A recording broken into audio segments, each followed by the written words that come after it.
There we go. Recording in progress. It's almost like Siri's voice. Did you ever notice that? Yeah, Like I've never every heard that voice before. is almost like Siri or something. Yeah.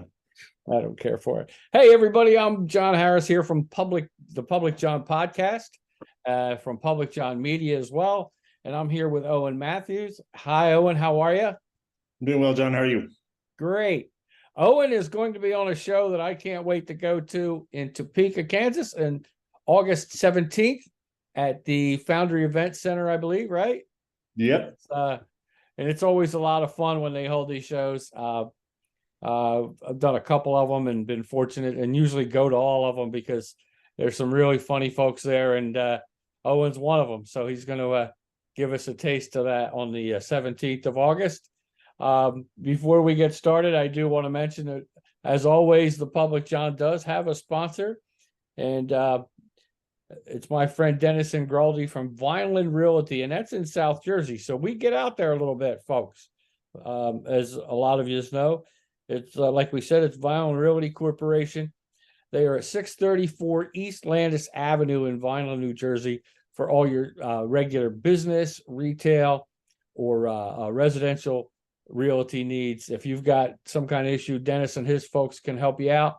And if they can't, they have great resources, and they'll be able to steer you in the right direction. Their phone number is 856-690-9482. Again, that's Vineland Realty Corporation. Go down and ask for my pal Dennis and Graldi. Tell them the Public John sent you. Him and his girl Friday Helen and their whole staff will be able to steer you in the right direction for whatever it is you're looking for in the realty sales needs. So we want to thank Dennis for all his help with all that, and that leads me back into Owen and back to the important stuff. Not that Dennis's crew isn't important, but for our purposes today, Owen's the top dog. So let's chat with Owen. Is that a jersey you got on? You got a sports jersey on, pal? Yeah, so it's kind of a basketball style jersey for the Colorado Avalanche. You can't really Oh, see okay. them. Oh, the Avalanche. Okay. The hockey Yeah, team has a basketball jersey. That's cool. yeah. So I got it off of some like secondhand, like Chinese knockoff website for like $40. So Perfect. yeah. I think I've got a Philadelphia Flyers jersey that's that way. Did you ever notice when you order stuff from them, if you put 2XL, you better not weigh more than about 150 pounds. You Oh, better really? Yeah, like it. Oh, stuff's always small when you get to that. Either yeah, that or I'm just way too. But yeah, when you get Korea or any of the Asian markets, everything's like, I ordered a 2XL. Well, 2XL for us is, and there was the first racist comment of the day by me. yeah. There it is. Uh, so, Owen, you are going to be in Topeka August 17th, right? That ought to be a Yep. lot of fun. Have you done anything for Top City before? Nope. This is my first time doing anything for them. This is going to be the start of like a 2-month tour that I'm doing through Yeah. Kansas, let's see, Tennessee, Kentucky, and then down through the South as well. So looking forward to it. So Yeah. Kansas, Topeka is the first stop on my Is it tour. great?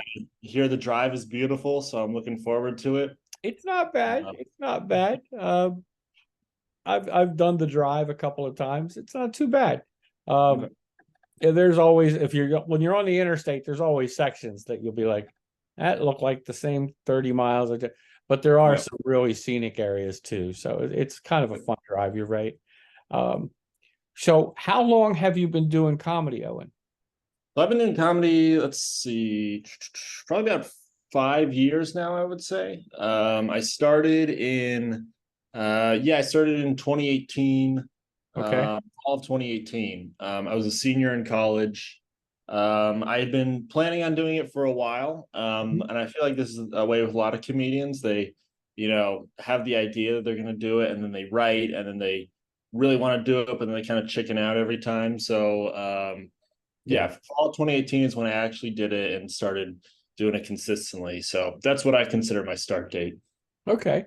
That's awesome. Mhm. How much did the pandemic slow you down? Kind of a lot. Yeah. I took almost a whole year off basically. Um, that was, I moved to, so I'm in Fort Collins right now, which is about an hour north of Denver. Yeah, I've Uh, been there. That's pretty cool. yeah. And then, so I moved down to Denver in 2019. And I was there for about a year. And that was right when I was there for a couple months and the pandemic shut down. And part of the reason I was there was for comedy. So, Oh, yeah, and that was during a time of and I don't know if they had this because Kansas probably wasn't as didn't take it as seriously as Denver or any of these, well, any of the parts of cities. it did. Parts of it did. Did they? Okay. What they Well, did here. I'm sorry, go ahead. yeah, oh, you're good. Yeah, everything was shut down, obviously, and so a lot of what I did was Zoom comedy shows, Yep. Hmm.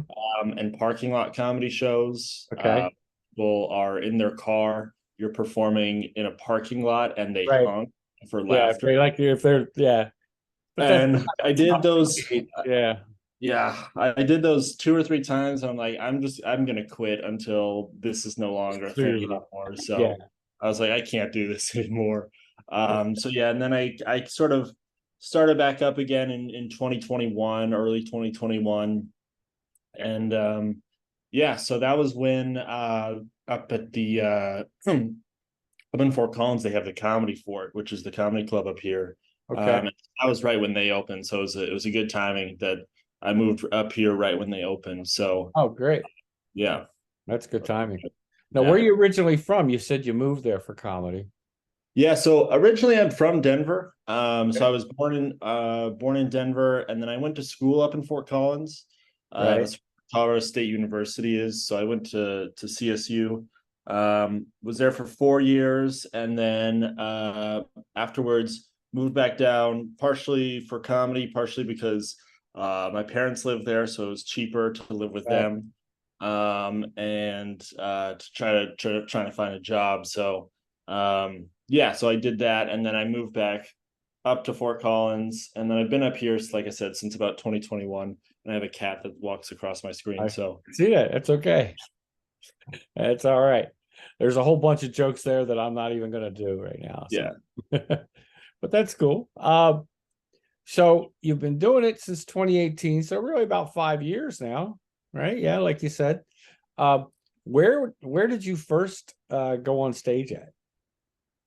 So first time I ever was on stage was up here in Fort Collins in our old town, which is our downtown area. It was called Hodie's Half Note, Okay. and it was a concert venue that on Monday nights they had an open mic for comedy, Okay. uh, and it was run by a comedian named Nate Brown, who's a good friend of mine now. But I did that.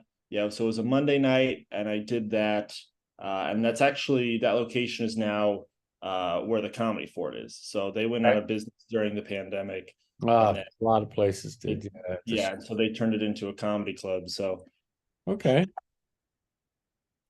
uh, but other than that, yeah, no, that was the first time I did it, and yeah, so now that place is a comedy club, which is pretty cool. So there's a That's lot of neat. That's good. yeah, That's good that he changed it straight to a straight up comedy club. That's fun. yeah, That way everybody's got a place to go and they know what to expect. That's the good part. Um, exactly. so obviously you've done some open mics and things like that. It's how we all have to start out, basically, Yep. at this point. What was the best show you think you ever had? Do you remember where that was? Best show. So I think there's a couple.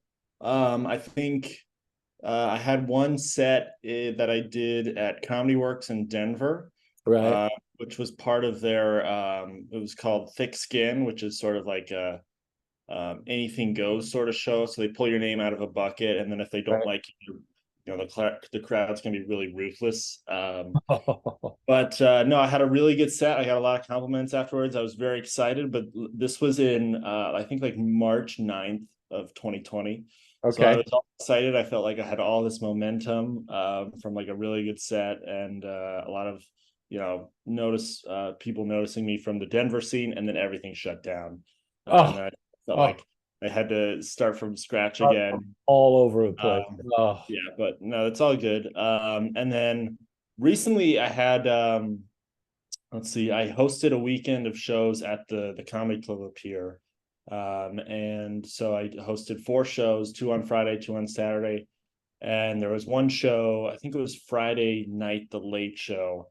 Right. It was the first time I ever was like as a comedian, a lot of times you'll do a show and you'll think, oh, that was great, but I wish I could have changed this up, or I wish this Yeah. had gone better. You're kind of nitpicking and you're a perfectionist. That was the first time, and there's always things you can improve on, but Oh that yeah, was the time absolutely. where there was no part where I was disappointed with. Like Oh, I that's was like, good. that was very strong. Yeah. And I was able to get it.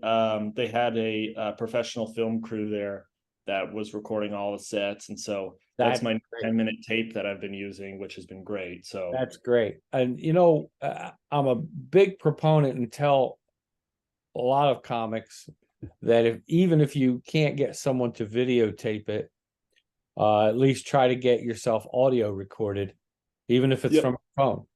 yeah, Uh, it is awkward to go back and watch yourself and listen to yourself, but it's the only way you can edit and improve yeah, and know, because you think you're doing something great.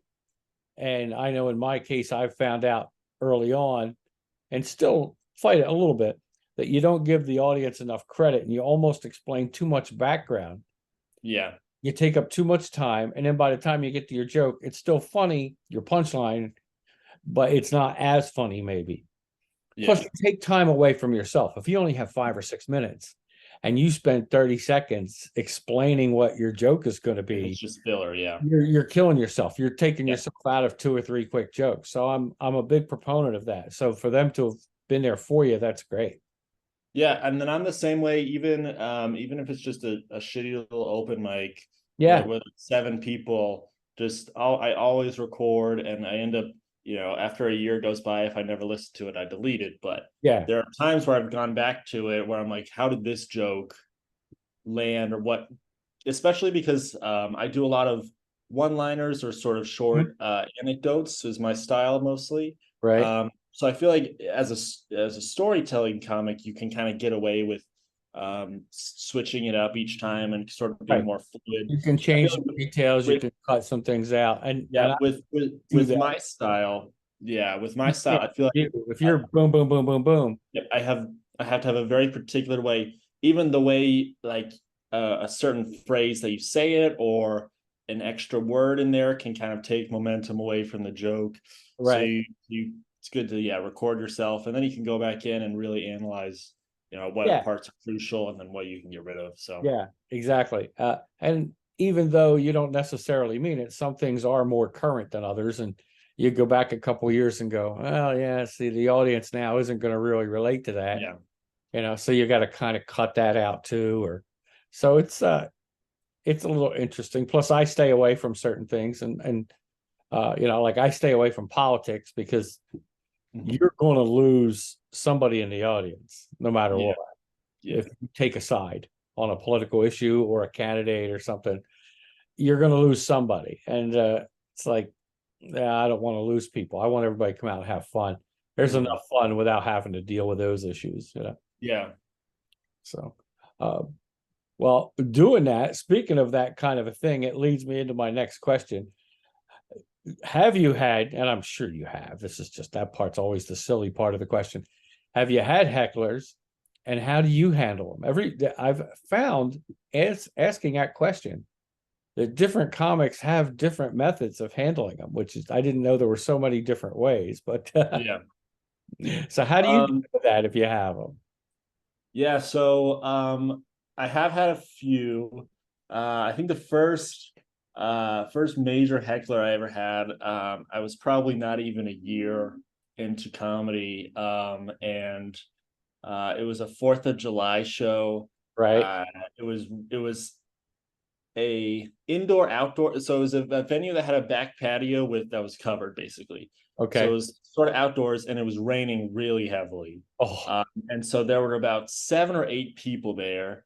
Everyone was kind of, I think, day drunk or still hungover from earlier in 4th of July. So right. this one woman would just really was digging into my jokes and was ripping me apart. And I had only been doing it for a year, and I had no momentum because Right. at the time my jokes weren't very good, and so the audience didn't really care, and so I just sort of squeaked through it. But yeah, I think now I had a heckler on Thursday. I did a show in Greeley, Colorado, and it was good because it was the first. It was a so I was the feature. Okay. So I was featuring for AJ Finney, who's a really funny comedian out here in Colorado. Okay. Um, and the two opening acts before me, they did great, but this guy kind of kept yapping and was very drunk. He was trying to be friendly and trying to add to the conversation, That's but the he was worst very one. drunk, Yeah. and everyone was just fed up with it. And so when I got on there, I more or less told him, I threatened him with homosexuality, where I said, if you don't shut up, I'm going to kiss you on the mouth.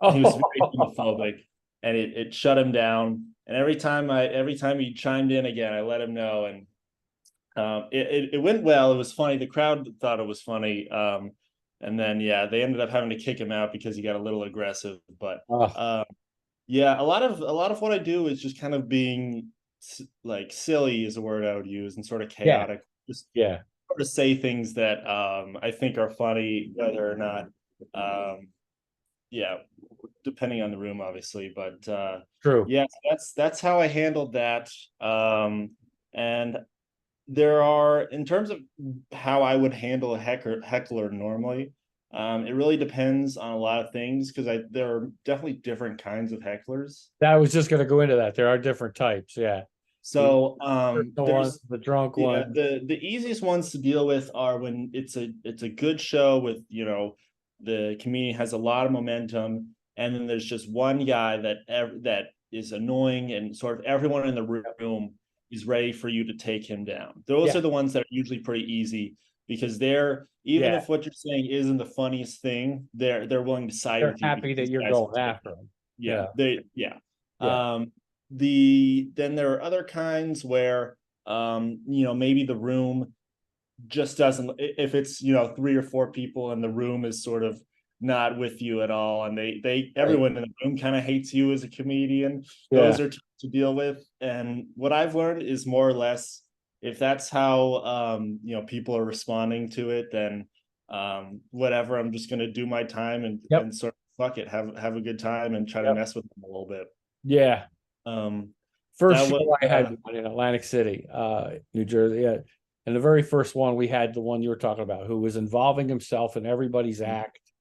Uh, we found out later, literally an Atlantic City pimp, and he had two of his girls with him yeah. sitting in the front row. It's an open mic. It was my first time ever on stage, and I wasn't prepared to go on or anything. Yeah.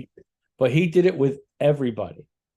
And I've only been doing this 7 or 8 years, so but I looked like, compared to everybody else, I could have been their dad. So everybody just thought that I'd been out there before. The host introduced me that way, like, on purpose. That was my Yeah. request. I didn't want people to know it was my first time. So Yeah. I played with him here and here. I'm like, well, you must be calling somebody else up on stage. And then he introduced me. I was like, you lied. He goes, oh yeah, we do that all the time. Yeah, when they say my close personal friend in comedy, yeah, Yeah, exactly. it's because he told a joke, so we have so much in common. And this guy just did that with everybody, and like, and there were people at that actually stopped their act and walked off stage. Now they weren't getting paid, Yeah. but the host, who was, it was the owner of the club and runner, and he's a comic in Vegas and has his own residency now and stuff. And he just said, I said, is that normal to walk off? I said, don't get me wrong. He goes, no. He goes, if this was any of these guys were getting paid, I don't care if it's 10 minutes or half an hour, you got to put your time in. Mm-hmm. You got to do that a lot of time. And if somebody's heckling, oh, well, you got to deal with it. And I Yeah. kind of thought that. And these people were, oh, I can't do this anymore. And walk. I'm like, okay. So but it was interesting to me. It was a bit of a challenge, and I was able to give something back to him, and he said something else, and then I gave it a little harder, and the crowd ate it up. And he was, I guess, going to go on stage, and they just said, are you ready to go? He goes, no, I can't follow that guy. Nice. Yeah. I can't go on stage now. And everybody else is like, hey, thanks, man, for stepping up and doing that and all that. You can see where your experience, and I'd never been on stage before. And Yeah. finally, the host gets back up. He says, I just want to be there every time there's a heckler. I just want to watch. I just want to watch him go after him. And Yeah. everybody's like, it's your first time ever. Holy crap! But it, for me, when I handled it well, and I kind of get the feeling you're the same way. If you get the reaction that it went well when you gave it back to them, you're like, Yeah. okay, this is already worth it. This is great. Yeah. You continue with your act, but you're already feeling okay. You can't get me now. Yeah. Right now, while I'm on stage, this is my time, and you can't get me. Mm-hmm. Yeah. Yeah. How old were you when you started?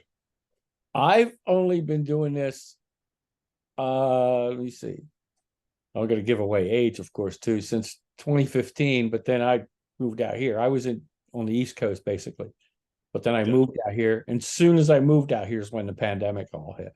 Yeah. So, you could say about 8 years or so. Okay.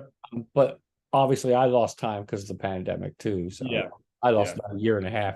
Did a couple of these kinds of things, but and interviewed some comics, but never got to do much because of and then but as soon as that's kind of cleared up, and probably within the last year or so, a little less, gotten back out there and did some top city stuff in Manhattan, around, which is a college town around here, and a few other places. So yeah, it's fun for me. I love it. It's there. But everybody was like, you should go on stage for years. And I was like, no. Like you said, whole different animal. Yeah. You could be very funny in a conversation, but not be made out for the stage. Yeah. And it's and it's a lot of work. And some people don't realize it until they think about it, and then they go, well, I could never speak in front of all those people. Mm-hmm. I'm like, why not? Some people that's their biggest issue with it is the crowd. I don't know, for some reason I've just never, I don't know about never, but since I can remember, I haven't had an issue just standing in front of people. And I feel like this is the thing with comedians, where we're more willing to be open and vulnerable in front of a crowd of 50 to 100 people than we are like in a conversation with that's true. That's a great point, and that's true. Yeah, sometimes that interpersonal communication, one or two people, you're not always that comfortable. Yeah. Me on stage in front of about 50 people, 60, 100, couple hundred people, whatever, you're just like, who cares? It's showtime. You can say things that you would never say. You would never say to one-on-one to somebody, Because you kind of have a little bit of a buffer behind it's an act, so you can kind of get away with that. And let's face it, those places, people are ready to laugh in most cases. Yeah. Sometimes you get somebody that's a little drunk, or they're just along for the ride. But most people, when they go to a show and they know it's comedy, they're there to try and have some fun. So that's different for me, like you said too. You get on stage, and I want to have as much fun with them as they want to have from me. Mm-hmm. I just want the whole experience to be fun for everybody. So so that's the good part.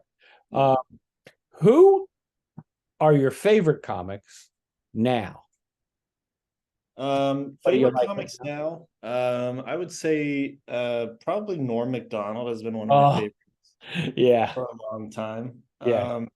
His ability to just be completely absurd and still really grounded is just so funny to me. And he was a lot more intelligent than people thought. So he's very well written. He was incredibly intelligent, and he sort of was the first, or sort of pioneered the anti-joke, where you sort of do this whole long where you're really in there for the setup that takes 2 minutes, like there's the moth joke that he told on Conan. Oh, on Conan. That's spectacular. I go back and watch it again.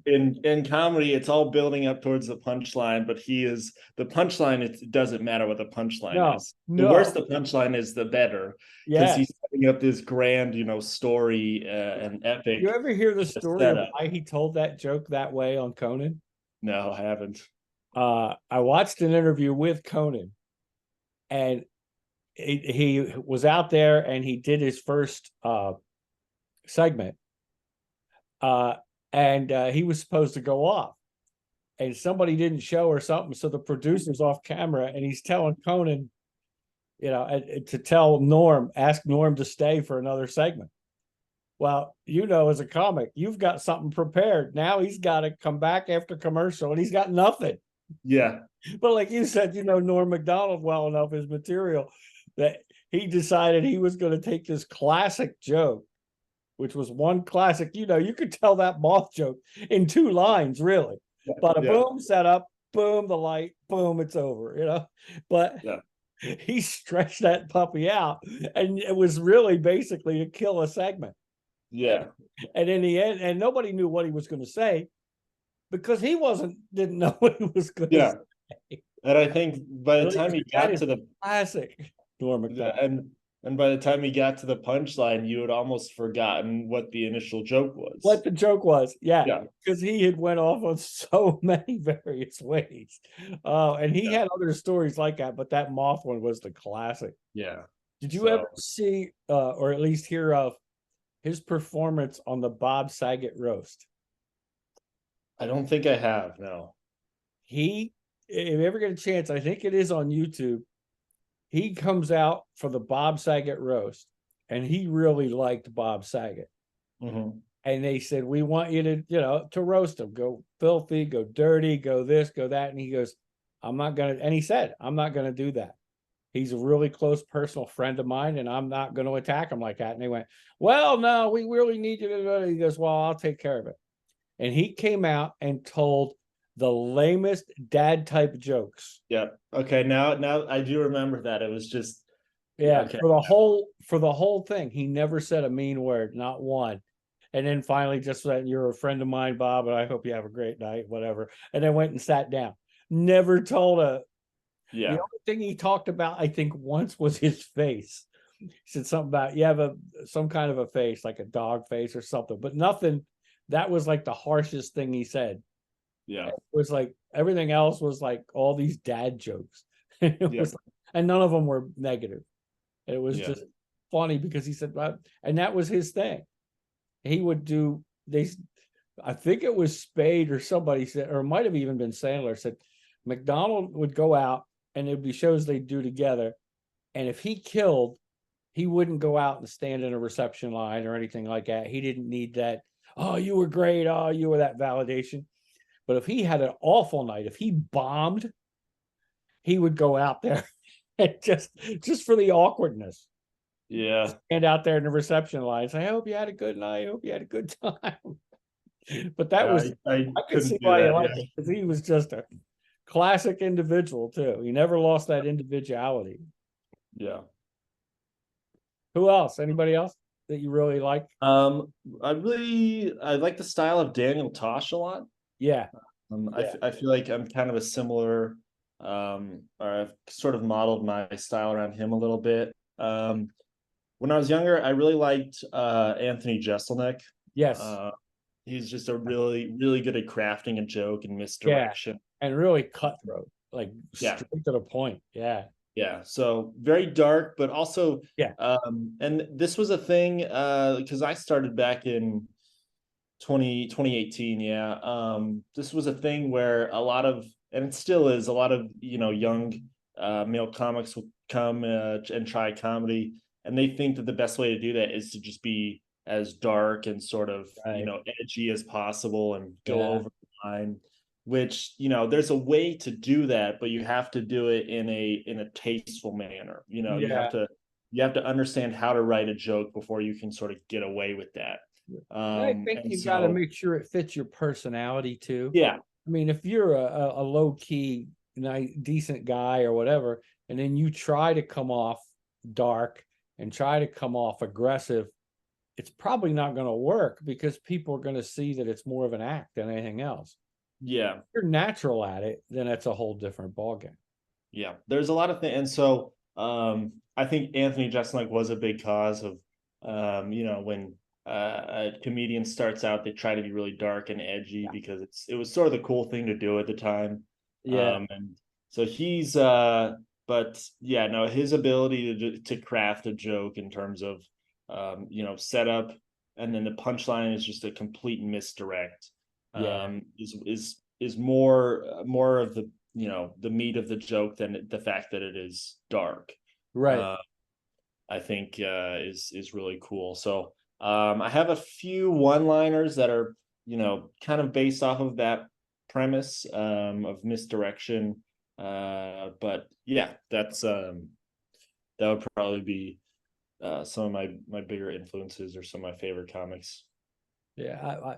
I would like that. Jesselneck, I think is a great example of, like you said, there are comics who can do that, Mm-hmm. or at least partly do that, and there are some that try too hard to do that. Yeah, You can see them, and some of them are just, yeah, and sometimes it's painful to watch. yeah, I've run a couple open mics in this area, and there's one guy who I get him, and a comic would get him, but the rest of the crowd doesn't get it, yeah, and he's so vindictive and so aggressive and so dark that, especially in this area, some of the things that could come out are just brutal. yeah. And like you said, I get it, comics get it, um, but guys like that have to realize they're not just playing the comics. Exactly. Yeah, You got to play the masses. It's if yeah, you want to be successful. yeah. So I've seen it. I've seen exactly what you're talking about, I think. So, what is you've had the good experience? What's the worst one you've ever had, if you can remember it? A lot of times, yeah, I remember a couple of mine. So, Worst one would be I think I know the worst one. I feel like I had another one that is coming to mind, but maybe I can't.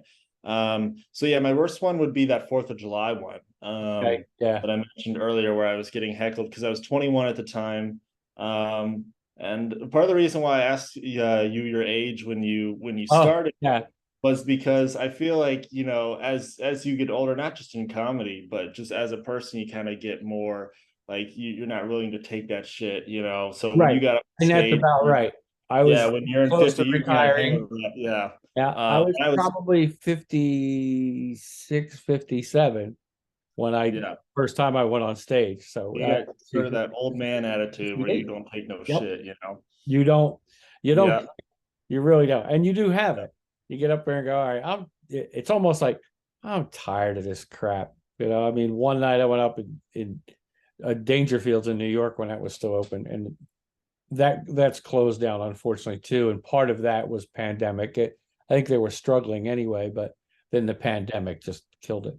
But they were a good running comedy club for a long time. And Yeah. I'd just go on stage with a drink in my hand, a beer or something, and just go, I got problems. Boom, and went. And it just would go from there. But different audiences, and you'll see on your tour, Mm-hmm. different geographical areas Oh with yeah. philosophies are going to Yeah. react differently to different things. Uh, that crowd in New York was just, for me, because like you said, older, didn't want to take any crap, giving it out. You know, they loved that. They understood that because it's dog eat dog, especially in New York City, Philly, Atlantic City. Mm-hmm. You come at them strong, they're with it. Yeah. They're going. I mean, you don't go on stage and attack people, but you say things that, like you said, I don't care anymore. What are you going to do to me? I've Yeah. been through it, man. you Yeah. know. So that's a lot of fun, but you'll see different crowds do react different ways to different material or to Mm-hmm. the same material. It's funny. Yeah. It's funny how that works, but I like it because it's part of the challenge. Oh yeah. No, I'm looking forward to it. I don't, But yeah, so that was my worst time doing worst experience I ever had. yeah. Because I was 21 years old and getting heckled by a woman who's probably in her 40s, just sort of screaming at me and telling me to quit, and none of my jokes were funny. To be fair, some of those jokes weren't great. In fact, she She was right half of always the time, Yeah. it's always tough as a comedian when a heckler says something, you're like, you know what, you're kind of right. I don't think Maybe I I've should done give it. that. I've done Yeah. that. Yeah, I didn't say right, but I was like, you got a point there. Yeah. Yeah. Let's think about this for a minute. Uh, And meanwhile, I've always found for me when something didn't work, and if I acknowledge it didn't work, I get more laughs from that. Like I've told yeah. things that a couple times, and I'll turn around and look at like toward whoever the host is and go, "Hey, do me a favor, remind me to scratch that off the list, will you?" And Yeah. obviously, that joke obviously doesn't work. You folks, thank you for letting me know. And they just start laughing like this guy. Yeah. It's like that reaction, like, "Oh, that didn't work. That went over like a lead balloon," or some remark like that, or I went over from a guy that's a couple of beers short of being funny. Yeah. And they'll be like, "Oh, Jesus Christ." It works great. You're right. But yeah, to me, you're right about the age thing. You get to a point where I don't care. You Yeah. know, what are you going to do to me? You know, um, but I think you'll find uh, it won't all be about age. You'll get to a comfort level, a confidence Yeah. level Yeah. where you'll know if something actually is funny. And if somebody starts to heckle you, you don't have to insult them for you to know it's funny. Yeah. No. Other people liked it, so I'm fine with that. Agreed. Yeah. No, I've been over, especially over the past couple of years since yeah, since the pandemic, since everything sort of opened back up and I've been getting into it a lot more. Mhm. Yeah, I sort of have, it is a lot of, just experience and getting that confidence in yourself and your material that you kind of, can do that. So, Yeah, it's it's fun. To me, I enjoy doing it. I enjoy making people laugh. I enjoy having a yeah. good time, and that to me that's the main reason you're in it. Does anybody want to be successful and get famous and all that? Sure, everybody has that thought. But if that's the only reason you get into comedy, then you're in it for the wrong reason. Yeah. And if that's the only reason, then, good luck because you're not going to really enjoy it. That's true. That's true too. Even if you're fortunate enough to get some success, how Mhm. happy are you going to be?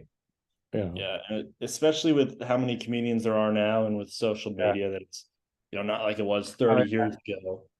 So it's a grind, man, what are you and trying to say, Sonny? What are you trying to say about us old guys?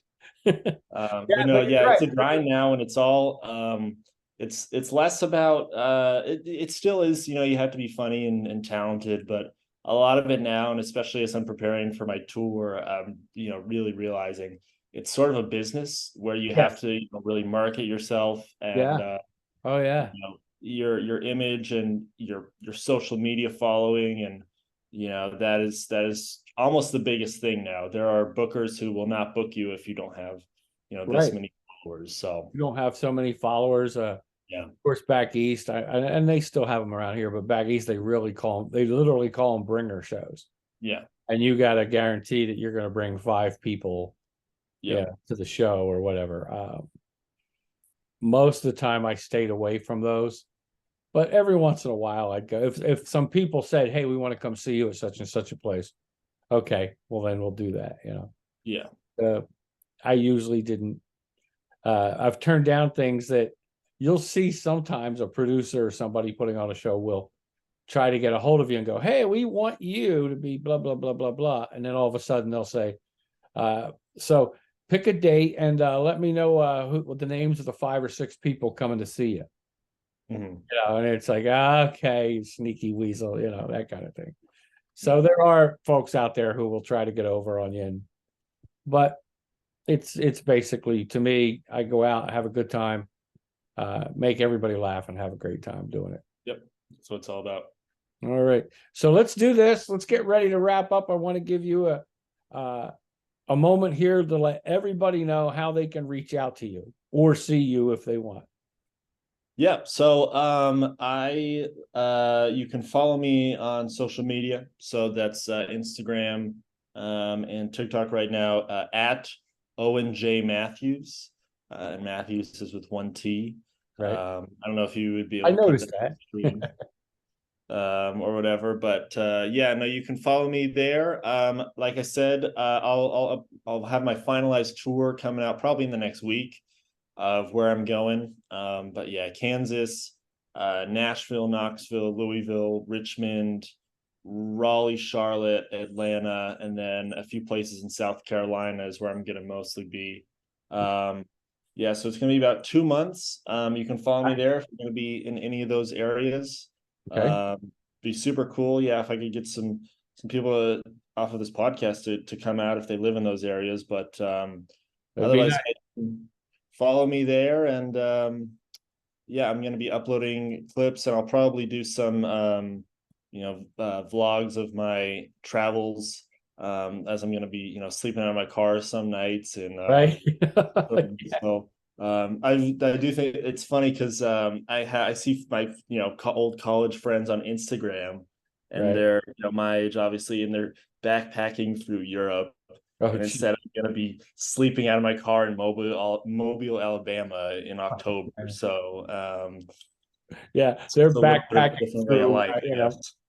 Amsterdam and Holland and Spain Yeah, and Germany, yeah. all that. Meanwhile, you're in the back of In your Aiken, Dodge. South Carolina. Yeah. So Oh man, that's funny. So, are you on YouTube at all? Oh, yep, I'll be on YouTube as well. That's my YouTube. There is at Owen J Mathews or okay, / Owen J Mathews. okay, Um, yeah, you can follow me there. I'll post my upcoming tour dates here soon, but probably by the time this podcast goes up. So yeah, that'd be great. okay. Sounds great. Um, we're going to have the podcast out. We're obviously not live at the moment, but we will be putting this out there within the next day or so. And of course, you are going to be a reminder at Top City Comedy's event in Topeka, Kansas. I guess that's the start of your tour, right? We're Yep, on that's gonna be the very first stop. So first stop. yeah, I'm gonna be traveling for the first part with a comedian named Thomas Nichols. Okay. He's very funny as well. So yeah, we're looking forward to that drive. Or not that drive, that show. We're not looking The forward to the tour, drive. that show. Yeah. We're looking forward to getting out there, man. We're excited to hit the road. So That's awesome. August 17th, the Foundry Event Center in Topeka, Kansas with Top City Comedy, folks. Go on topcitycomedy.com. You can get your tickets. I think you can get pizza too. Oh, and they can get pizza. Woohoo! It don't get no better than that, I guess. It's a nice room, and I think it's gonna be a great show. And I'm gonna be there. I can't wait to see you guys. It ought to be a lot of fun. So that's my friend here. Oh, you always say my friend in comedy. You know that, right? You probably been yeah, here's my close personal friend, and I don't even remember the host's name. And I was like, yeah, where I've got no clue. But get out there and see Owen. He's very funny. You're gonna love him, and the rest of the crew in Topeka on August 17th. Once again, 7:00. TopCityComedy.com. You can get your tickets. Go see Owen here. He is a really funny guy. You're going to like him. I do. So try not to hold that against Owen. But go out, see him. Anybody that's got a cat that crosses the camera and he doesn't get mad at the cat, he's already a plus in our book. So yeah, I'll see if I can bring him on tour. you can get him Owen J Mathews at all the social media events. Make sure you get out there and see him. Owen, thank you for the time. Thank you for taking a few minutes to let us know some things, and look forward to seeing you on the 17th. All right, sounds good. Thanks, John. All right, no problem. Thank you. It's Owen Mathews, everybody, here on the Public John podcast.